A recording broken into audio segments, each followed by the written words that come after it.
the woods, to the sea, to the mountains, the world. Now I am ready. Now I will stop and be wholly attentive. You empty yourself and wait, listening, and after a time you hear it. There is nothing there.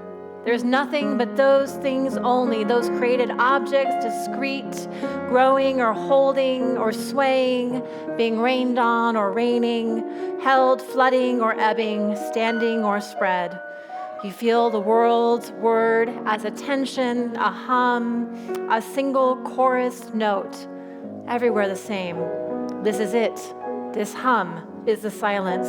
And the silence is all there is. It is the Alpha and the Omega. It is God's brooding over the face of the waters.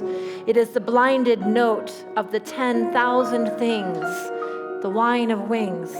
You take a step in the right direction to pray to this silence and even to address the prayer to world. And distinctions blur. Quit your tense. Pray without ceasing.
Good morning.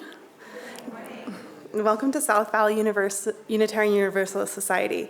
My name is Lindsay Anderson. My pronouns are she, her, and I am a femme-presenting person with a blue shirt and hair that used to be blonde but now is becoming more brown with age.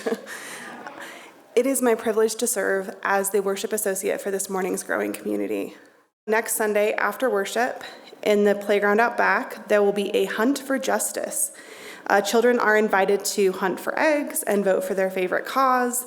The cause with the most egg votes will be our shared plate recipient for July and August.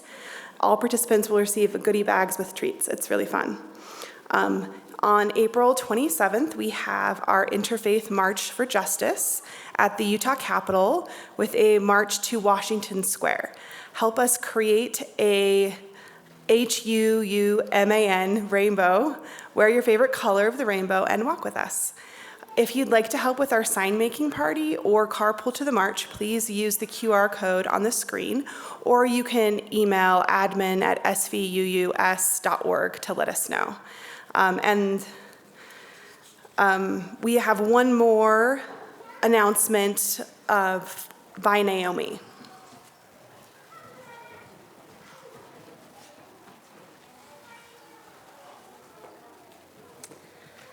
Hello, everyone. If I don't know you, I'm Naomi Lane, she, her pronouns, and we're happy to announce the launch of our BIPOC caucus. It's something we've been wanting to do for a long time, and what it is essentially a community group for those who identify as Black, Indigenous, or otherwise people of color.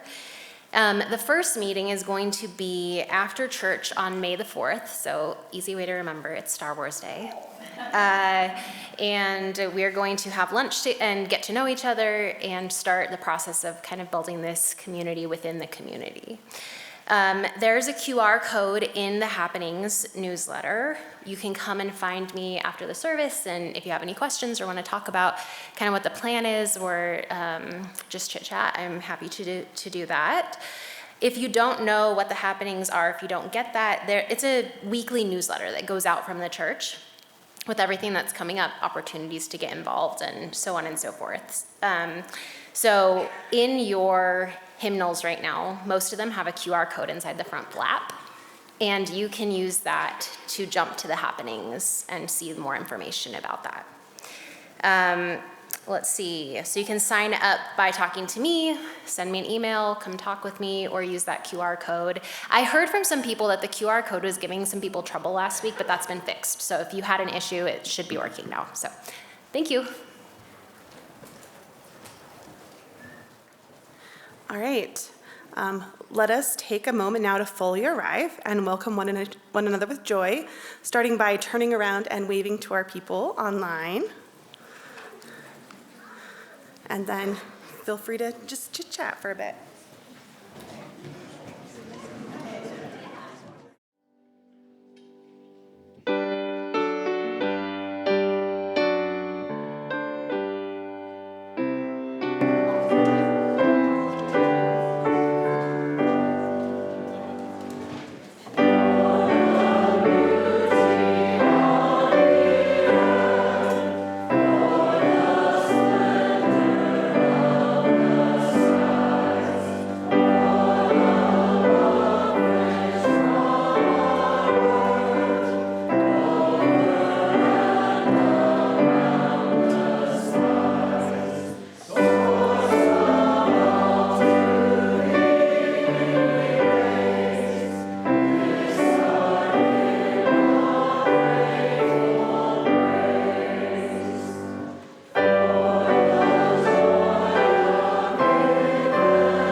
seated.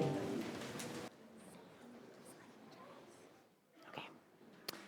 Good morning again. I am the Reverend Lora Young. My pronouns are she, her, and hers, and I am a tall, pale-skinned woman who is, according to one congregant, dressed like the driven snow today. I have purple glasses and a good sense of humor, which maybe you can't tell by just looking at me. We are gathered here this morning to be in worship, and today's task that the worship team and I have taken on is to convince you that the earth loves you back. So let us know how we do as we find our way through story and myth and song and meditation this morning. To start us in this meditative and worshipful space, we are going to move our traditional joys and sorrows ritual to this part of the service before we light the chalice.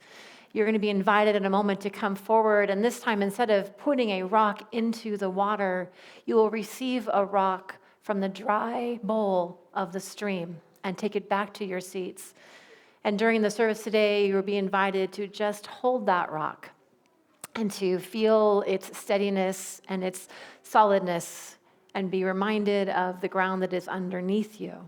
And at the end of service, you'll be invited to return it, only because I don't trust you to bring it back next week.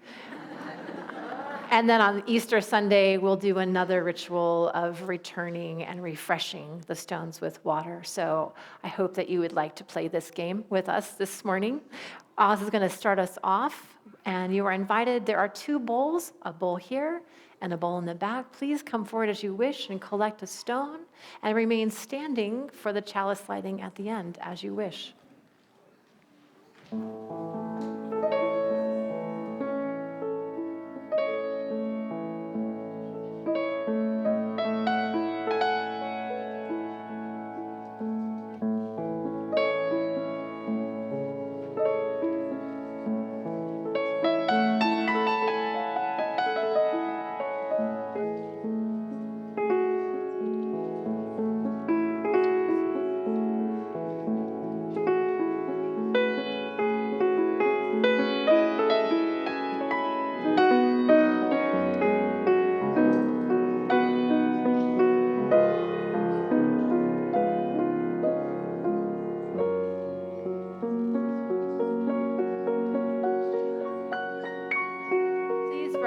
You're willing and able in body, mind, and spirit for the lighting of our chalice. And Sam is going to be our lighter this morning. So Sam, please come forward.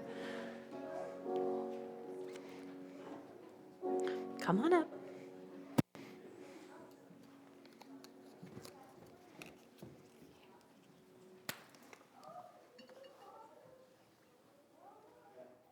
we go.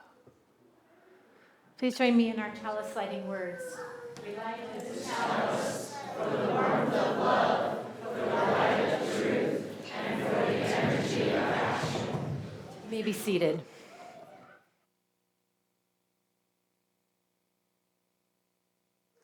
Okay, it is time for all ages. So if all of the kids who want to come up and grab a cushion. Well, good morning. Do you know what bad for the environment means? No. What does it mean, Ella? It means like it's bad for the earth and the animals that live there and the plants. So it's bad for the earth and the animals that live there and the plants. That's really good. Did you know that there are some animals that are bad for the environment? No. Yes? Dinosaurs? Yeah. Humans are one. Humans are one. That's very perceptive of you. Yes. And dogs. And dogs, probably. Even nature. Even nature. Yeah. And what? Cows actually are one of the ones we're going to talk about. Do you guys have any guesses as to why cows might be bad for the environment? That's actually true. Their flatulence or their farts are what's bad for the environment. Oh, really?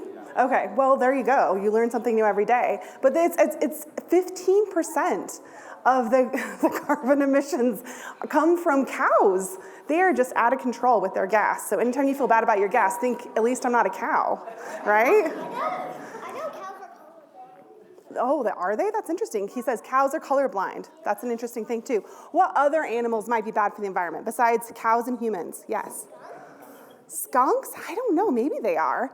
Did you know that elephants are bad for the environment? I didn't know that. They actually regularly just take down trees because they're in the way, and and all sorts of vegetation. What? Oh, yeah, it's for sure. So another one that's really interesting is the common carp. It's a type of fish. Yes? Why did the elephants take down trees? Because it's in the way of their food. So there are good reasons for it, but yeah, that's why they do it. So the common carp is what we call an invasive species. Do you know what an invasive species is? Yeah. What is it, Abe? It's a species of animal that invades. It's a species of animal that invades. So they go into an area and they kind of take over, huh? Yeah. So the common carp, what they do is they eat everything in sight, and then their poop is actually toxic to the animals around them. Yeah. So that's the reason why they're bad for the environment. Did you know that goats are bad for the environment. I didn't think this was real when I read it. Would you guys guess why goats might be bad for the environment? Yeah, it's because they eat everything in sight. Like any vegetation whatsoever, it's gone. And they become feral pretty quickly. So there's bark beetles that eat trees.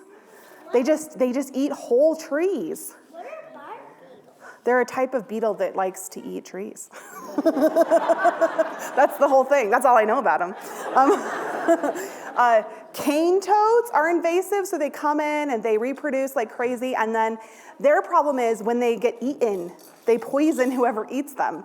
So they're bad for the environment. Oh, it's hard when there's a bowl of rocks right there, man. That's such a fun thing. Anyway, so do you think that the earth still loves goats? Yeah. You don't think so? I love goats. Do you think the earth loves elephants? I love elephants. You love elephants. Yeah, elephants are lovable. They totally are. I love every animal.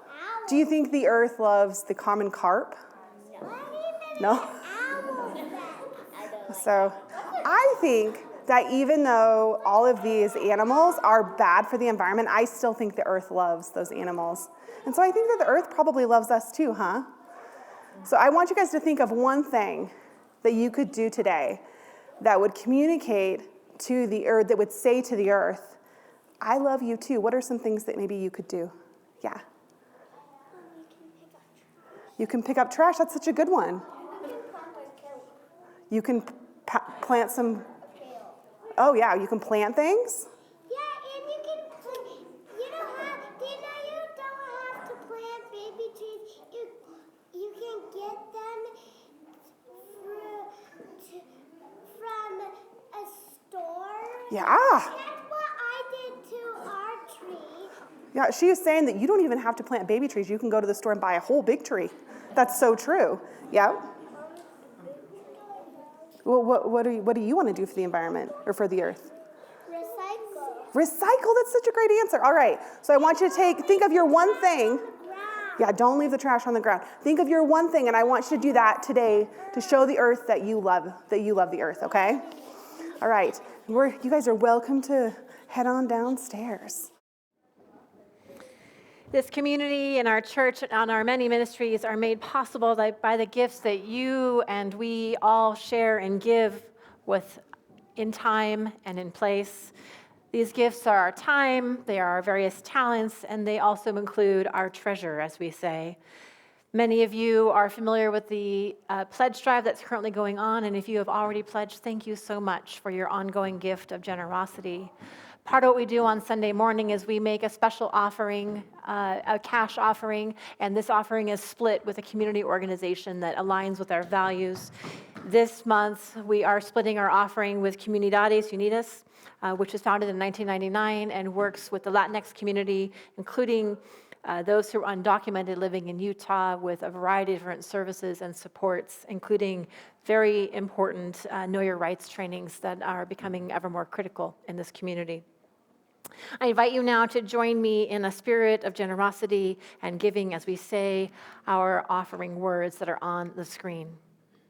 We are this church, we are its hands, its heart, its voice, and together we share the wealth of this community and sustain it with our gifts. We will now accept the offering. For those of you who are at home, you're invited to use the giving link in the online order of service. Those of you here can also use the online order of service to give electronically. And I invite the ushers to come forward now.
For all we have found the courage to give, may we be truly grateful. May these gifts be a blessing on the ministries of South Valley and on the important and life-saving work of Comunidades Unidas.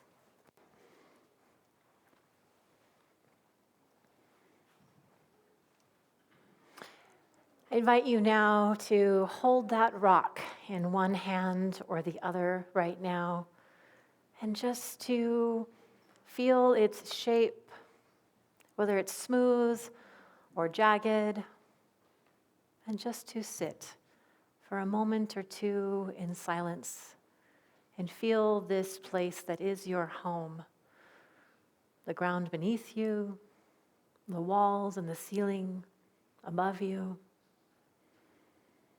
spreading out from this space into the parking lot and the streets, towards the mountains and the desert, this wide and vast valley.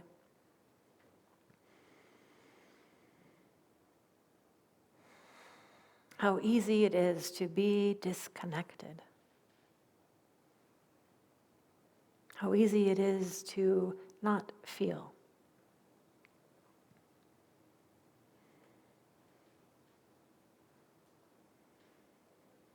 May this moment be an invitation to arrive.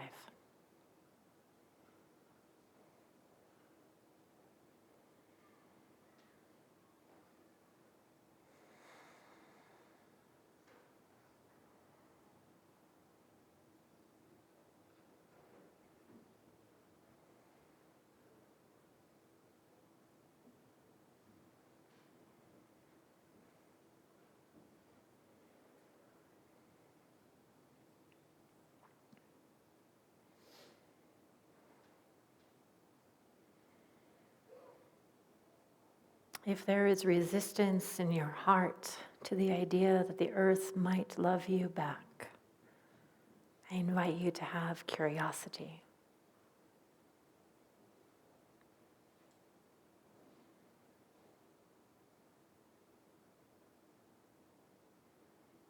Curiosity for what is rising in you.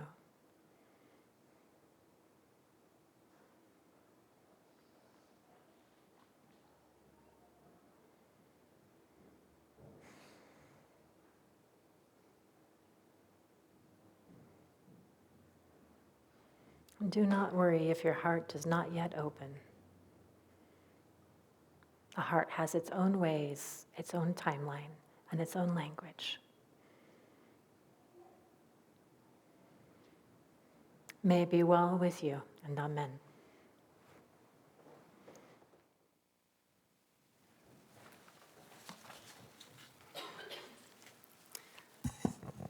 I think one of the best minds of our age is John Green. Not only because his books are lovely, but because of all the thoughtful things he has to say on social media. Today's reflection is a quote from him that I admittedly got from TikTok. Here it is. My most controversial opinion is that I'm broadly in favor of humans. I understand that we're a catastrophe, but we're also so much else. Nobody said that those cyanobacteria who took over the world for 1 billion years were evil. They were just doing their best, and I don't think their best was very good, and I think ours is better. Imagine that we stop existing tomorrow. There will be another species or several species that rise in power as a result. I think we all know it would be raccoons because of their hands. And you can't convince me that raccoons would write Hamlet or O Love Supreme. I think they would develop weapons. I think they would have highly ritualized hygiene strategies that they would then develop into religions that they would use to oppress other raccoons. I think they would kill each other and lots of other species whenever it was convenient for them. And that's not to say that we're doing a great job as a sentient species. I'm just saying that I think we're a little underrated. We can be very generous and compassionate. We aren't always, but we are getting better. Rates of violence have declined globally over the last century, as have many other measures of how terrible we are to each other. What can I say? I like us. Obviously, I think we have a lot of work to do together, but I believe we can do that work. So as many of you know, I am born and raised in California, and I raised my children on the central coast of California in what is now known as Santa Barbara. But long before it was called Santa Barbara, it was the homeland of the Chumash people. Which is actually not a single tribe. It is a conglomerate or a federation of many different tribes along the central coast of California, and there are at least 8 distinct languages spoken within that community, and it ranges traditionally from around San Luis Obispo down south towards Santa Paula and back into the desert and mountains from the coastal range. So here is a story from the Chumash people about how they came to be in the land. Once upon a time, we would say in the West, but they would say, to create the Chumash people, Earth Mother Hutash buried the seeds of a magical plant on Limu, now Santa Cruz Island in the Santa Barbara Channel.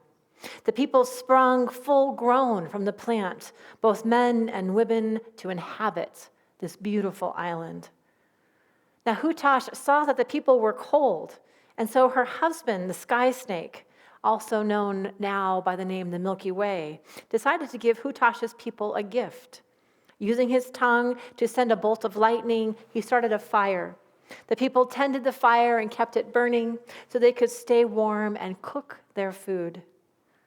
The sight of this fire attracted the condor, who at the time was an all-white bird. So curious was the condor, he flew low over the fire to get a better look and burned most of his feathers. They all turned black, except for a little white under the wings. With this warmth and the hot food, the people prospered and created plentiful offspring. And after many years of filling their gifted land with people, the island became increasingly crowded. And the noise of these happy Chumash people singing and dancing and children laughing kept Hutash awake at night. And sometimes she would complain to the sky snake.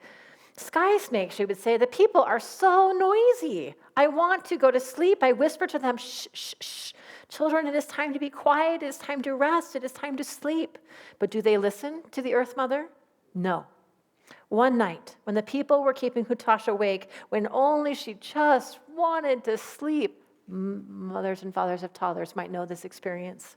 She looked at the moonlit mainland and realized she would have to send the people there. I hear a lullaby in that, sending your children away so that you can sleep. Sky Snake said to Hutash, the people need to leave the island and go live on the mainland. He wondered, how are they going to get there? It's a long way. They cannot swim. I will make a rainbow bridge, said Hutash, and they will walk across it to the mountaintop, and they will find plenty to eat and drink, and they will be happy.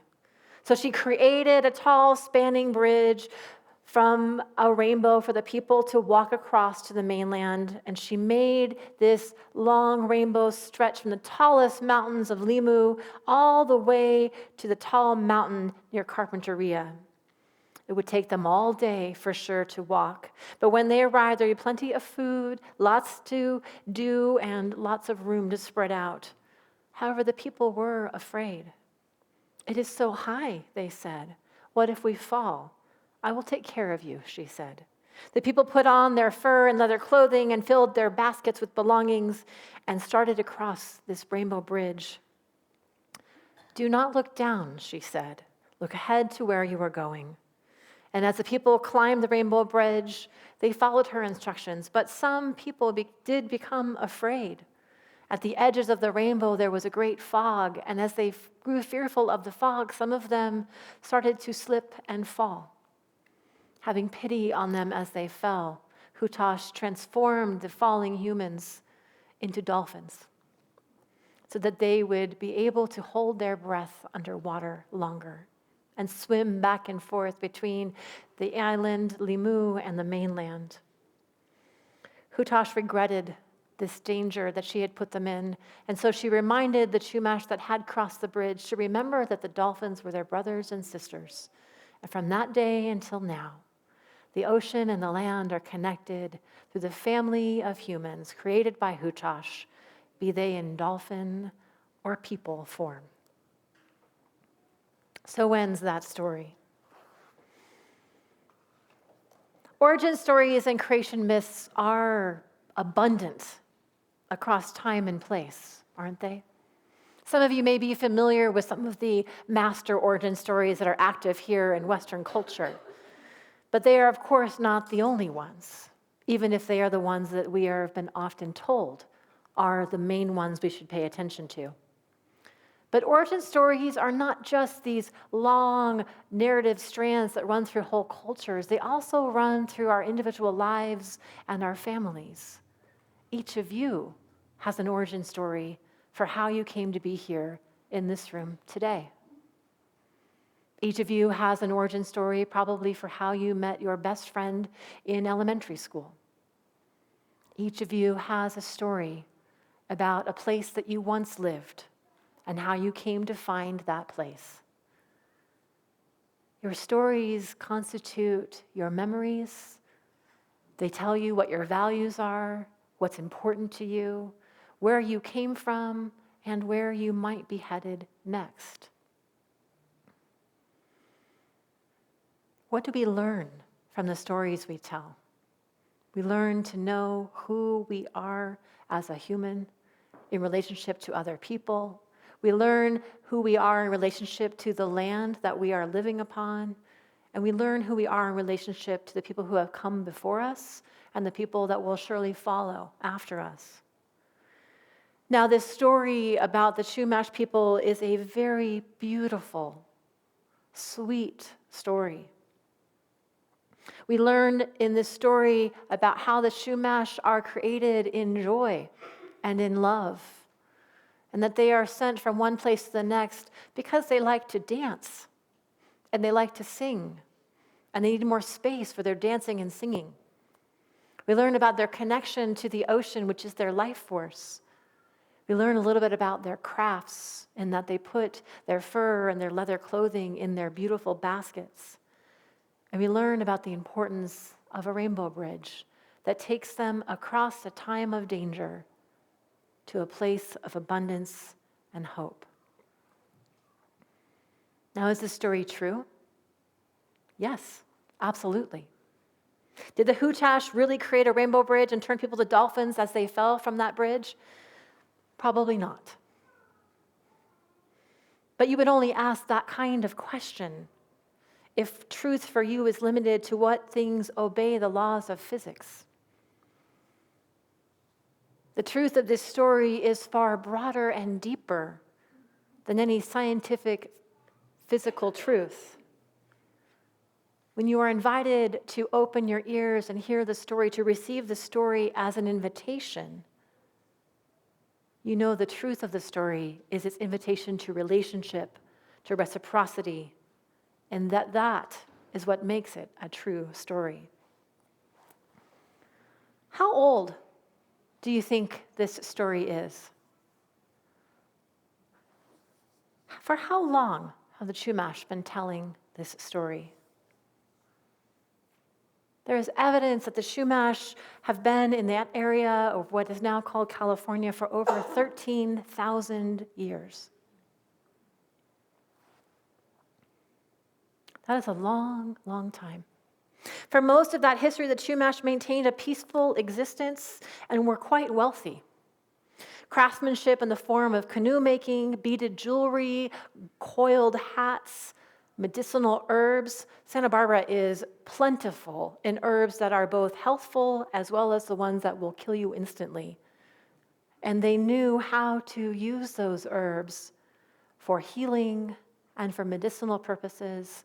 And also, I imagine when things were inconvenient, they might also use them then. For most of that history, for most of that 13,000 years, the Chumash had no engagement with people outside of the coastal lands. They maintained rich trading partnerships all up and down the coast of California. And I like to imagine that probably some of their traders came here to this valley, which was a crossroads of trade for people all over the West. For most of that 13,000 years, the Chumash had no contact with the invaders. That began to happen in 1542 when the Spanish arrived for the first time. It wasn't for another 200 years, though, before their lands were fully taken from them, before their culture was colonized and the people were enslaved under the mission system and forcibly converted to Christianity. How long have they been telling this story? This origin story comes after the arrival of the Spanish. After the Chumash people, this story comes. After they had been forcibly removed, enslaved, and their language and culture suppressed, this story arises. The story arises after most of the people are dead. And while the mission era officially ended in 1833, all that really meant for the Chumash people was that the oppressors changed their relationship to one another. No longer was it religiously sanctioned, it was now state sanctioned. And it changed from religious oppression to private oppression. From 1850 until 1969, children were removed from their families and sent to boarding schools in a cruel attempt to further suppress and then assimilate the surviving members of the Chumash community. This happened all over the United States as well as in Canada. We know these stories now because of the good work of historians in Indigenous communities who are telling these stories. Many of the children died in those schools, and whole generations of children were basically lost, denied access to their families and culture, punished for speaking their native tongue, starved and abused in every way possible, and given no skills whatsoever for surviving in either their traditional ways of life or in the capitalist economy. And it is from that history that the Rainbow Bridge story arises. The story of the Rainbow Bridge seems to have arisen around 1930. Does that make it less of an origin story? Does that make it less true? The story arises after colonization, after the mission system, after the beginning and before the end of the boarding school era. Does this now somewhat sweet story of a magical plant and a condor and a beautiful rainbow bridge take on a different, deeper meaning? The people creating and telling this story are the survivors of 400 years of violence, disbursement, and trauma. At the heart of their story is a determination to find joy and beauty regardless of the circumstances that they are in. To find and to build communities of hope and of care, of joy and of beauty, despite, or maybe because of, somehow in that measured way of coming to understand what is, they create this story of beauty. It changes it, doesn't it? From maybe something that you might read on the internet and think, that's a cute story. How lovely is that? Into something that is actually a tool for survival.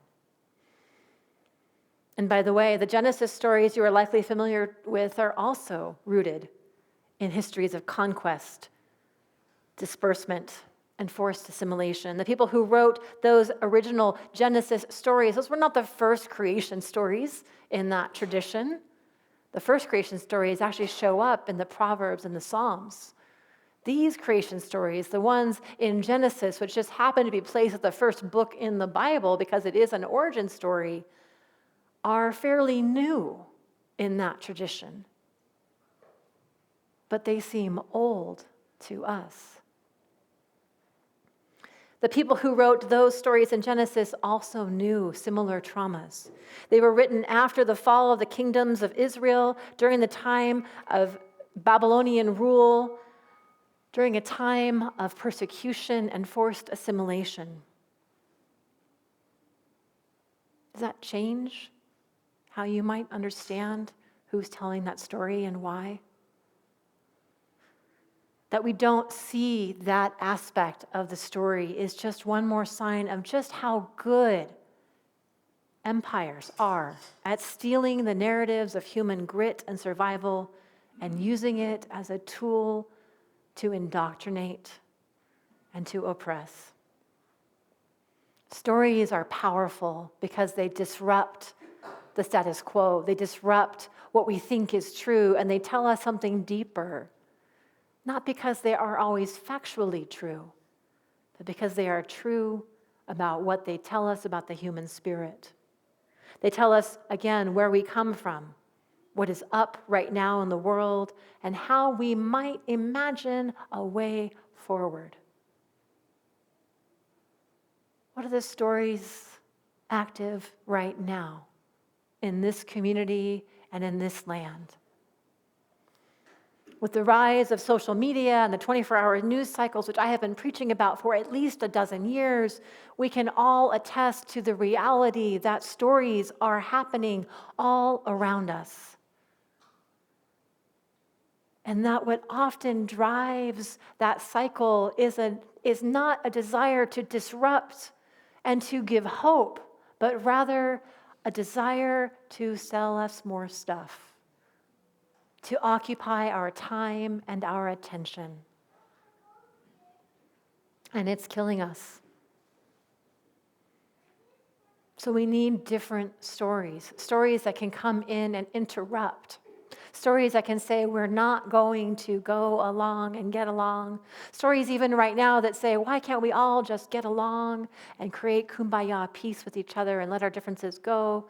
And to that I say, hell no. Because so many of those stories that are active in our news cycles right now are meant to divide and to disrupt and to block our attempts to create the kind of communities that we know are possible, the kinds of communities that are already active in the world. This is not our first rodeo as Unitarian Universalists. Unitarian Universalists have been fighting for justice not just for decades, but for centuries. And some of those theologies can be traced right back to the very beginnings of that Christian movement that Jesus of Nazareth never intended to found, but nonetheless is the founder of, according to some sources. The stories that we are telling today are the most important things that we can do. When we tell stories of courage and of hope, of connection, not kind of the kumbaya ones, the real ones, the ones that so often are the dangerous ones. That is how we create the kind of community that we want to be a part of. The stories we tell matter. One of my favorite storytellers these days has been Joanna Macy. Many of you are familiar with many of her books.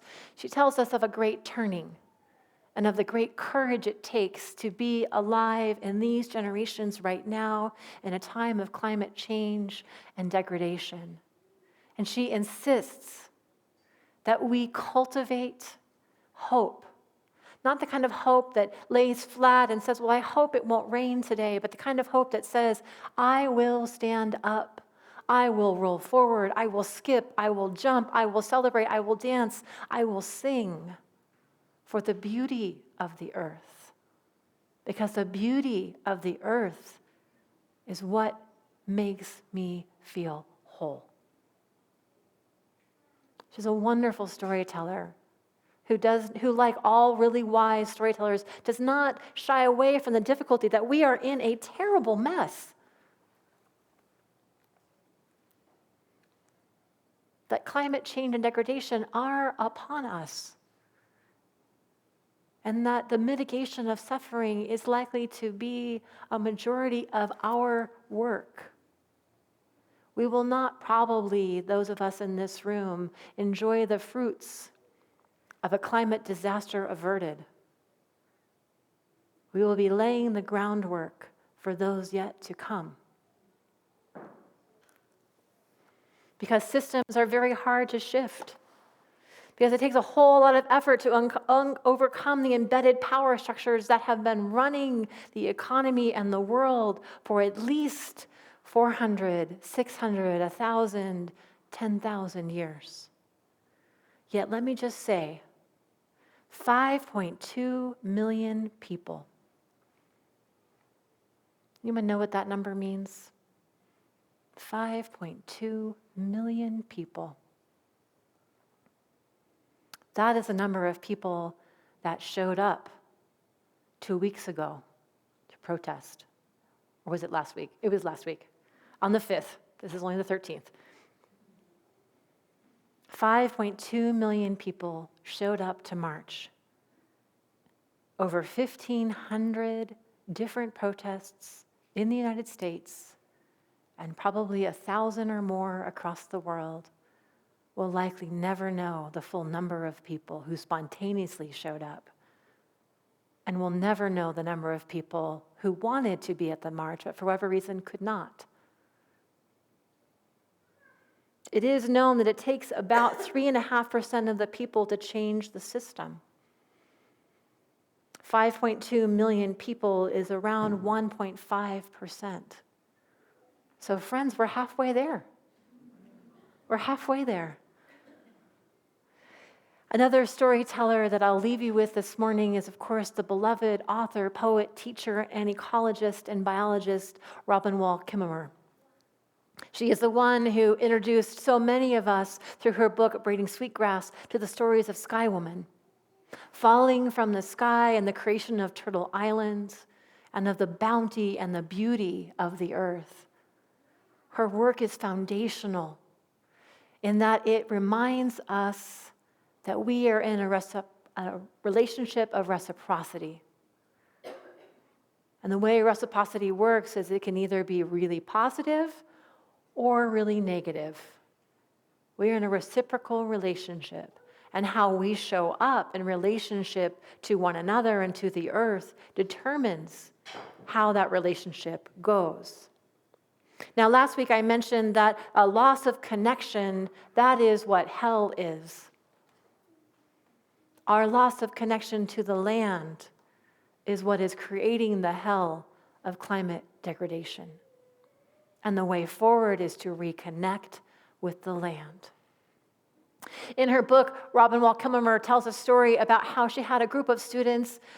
I don't remember the exact details, but it was something like this. It was a group of graduate students, ecology students, and she was doing a writing class with them about the love that they had of the earth.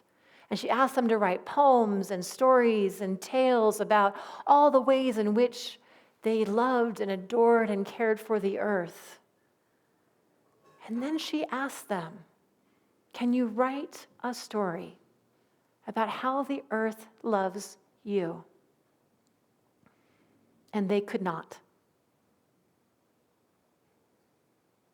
They could not bear that feeling in that moment, to imagine the earth loves them too. So aware are they of the degradation and of the harm humanity has brought upon the earth, they could not bear to imagine that the earth might love them back.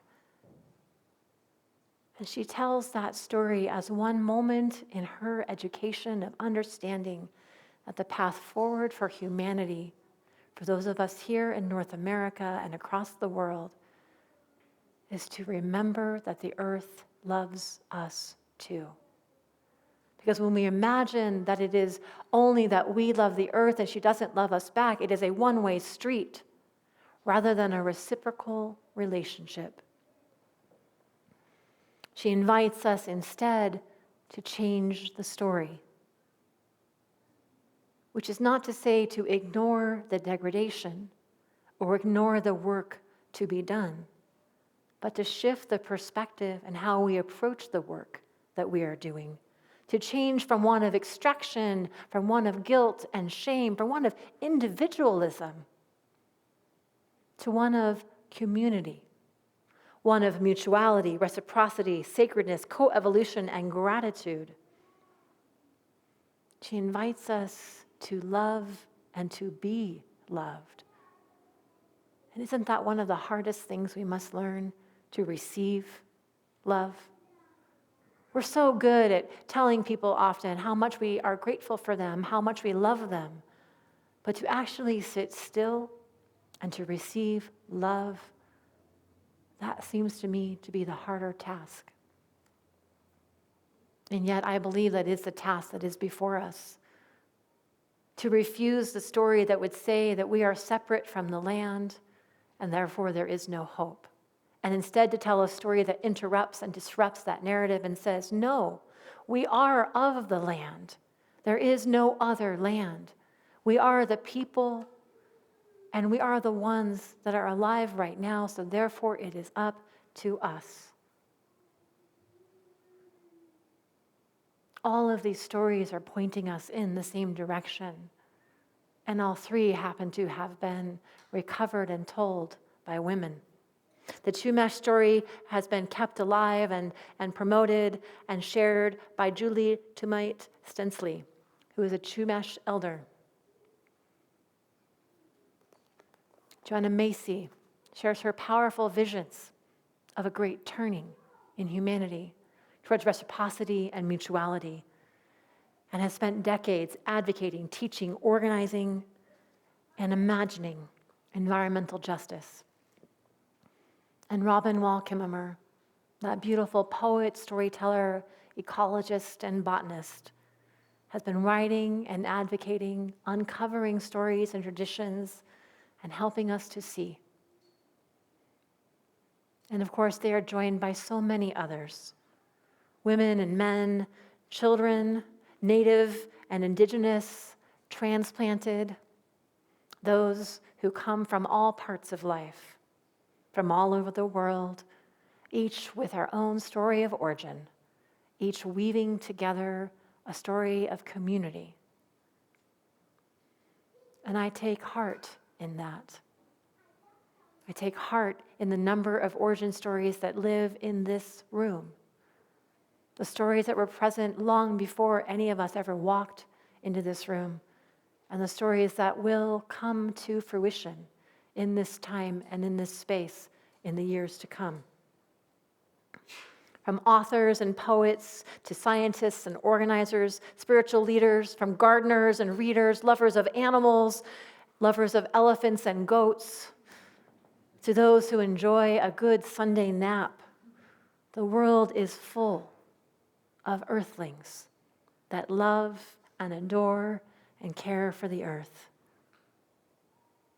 And I think when we allow the earth to love us back, something magical happens, like a magical plant from which humans might yet spring again, to cross that rainbow bridge from where we are now to where we long to be.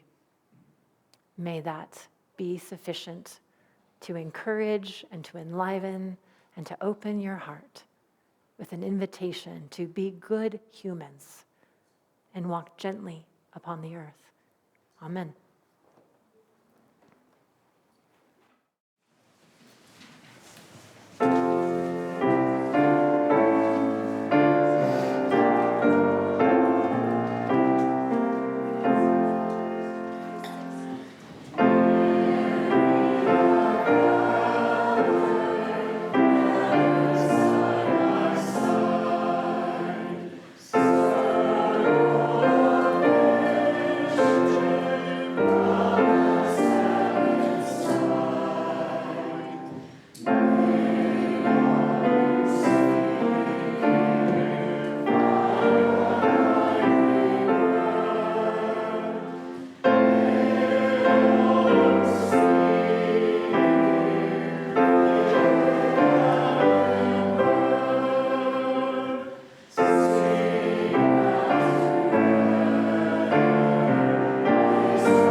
Please remain standing for the extinguishing of our chalice and receive now this benediction.